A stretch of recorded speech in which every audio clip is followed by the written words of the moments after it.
Ciao a tutti. Hello everyone and welcome to this short grammar video about definite articles in Italian.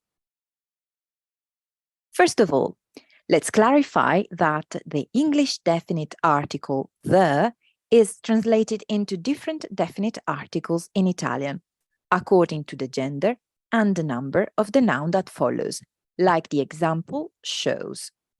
The house, la casa, the houses, le case, the cat, il gatto, the cats, I gatti, the groom, lo sposo, the grooms, gli sposi, the tree, l'albero, the friend, l'amica.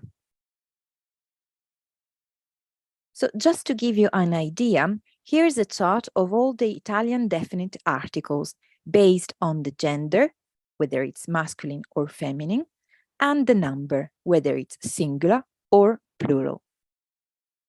However, in this presentation, we will be focusing on the singular forms only.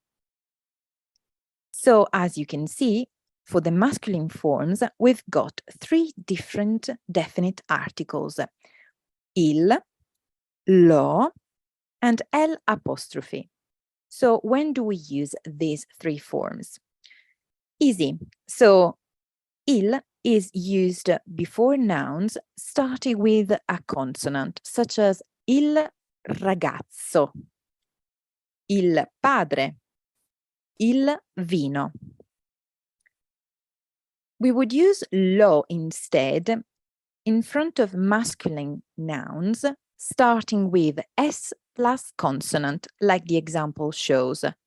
St, studente, the student, lo studente, or also SP, such as sport, lo sport, or for example, SB, such as lo sbaglio, the mistake.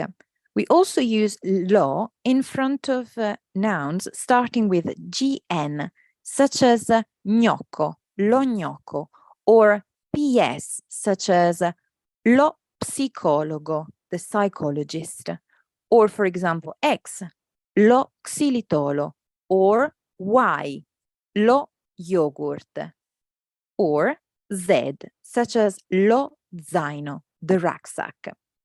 Finally, the last definite articles we would use for the masculine forms is l'apostrophe, and we would use this before nouns starting with a vowel, such as amico, l'amico, the friend.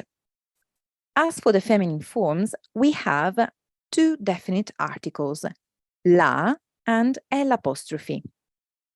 We would use la in front of nouns starting with a consonant, such as ragazza, la ragazza, the girl, or, for example, la lezione, the class.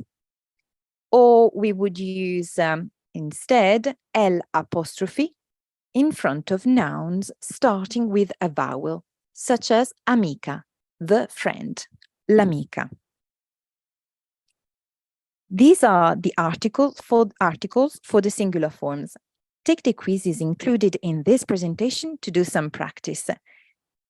And I'll see you at the next grammar video.